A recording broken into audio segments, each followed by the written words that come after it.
मुसीबतें हमारी ज़िंदगी की एक सच्चाई है। कोई इस बात को समझ लेता है तो कोई पूरी ज़िंदगी इसका रोना रोता है।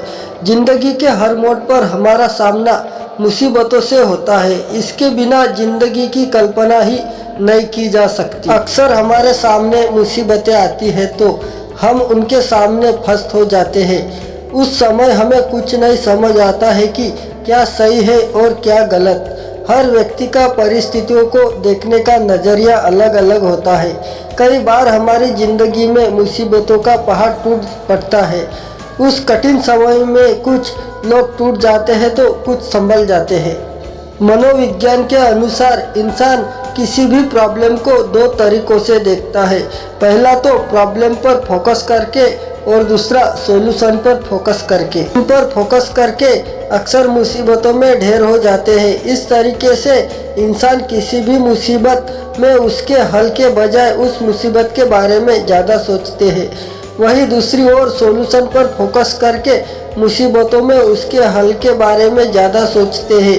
इस तरह के इंसान मुसीबतों का डटकर सामना करते हैं। दोस्तों, आज मैं आपके साथ एक महान सॉल्यूशन फोकस इंसान की कहानी शेयर करने जा रहा हूँ, जो आपको किसी भी मुसीबत से लड़ने के लिए मोटिवेटेड करेगी।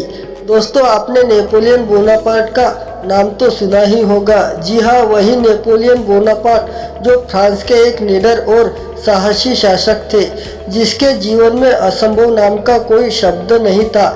इतिहास में नेपोलियन को विश्व के सबसे महान और अजय सेनापतियों में से एक गिना जाता है। वह इतिहास के सबसे महान विजेताओं में से माने जाते हैं। उनके सामने कोई रुक नहीं पाता था। नेपोलियन के बुलंद हौसलों की कहानी। नेपोलियन अक्सर जोखिम भरे काम किया करते थे। एक बार उन्होंने अल्प्स पर्वत को पार करने का ऐलान किया और अपनी सेना के साथ चल पड़े।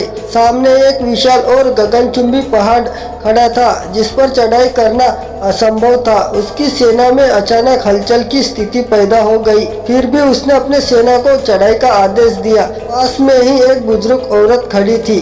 उसने जैसे ही यह सुना, वो उसके पास आकर बोली, क्यों मरना चाहते हो? यहाँ जितने भी लोग आए हैं वो मुँह खाकर यही रह गए।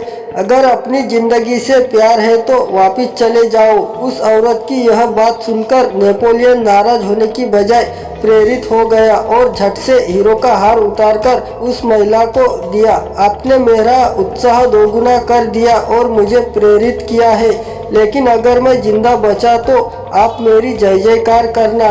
उस औरत ने नेपोलियन की बात सुनकर कहा, तुम पहले इंसान हो जो मेरी यह बात सुनकर हताश और निराश नहीं हुए, जो करने या मरने और मुसीबतों का सामना करने का इरादा रखते हैं वह लोग कभी नहीं हारते। दोस्तों, ऐसा ही एक उदाहरण हमारे भारत के क्रिकेट स्टार सचिन तेंदुलकर का है।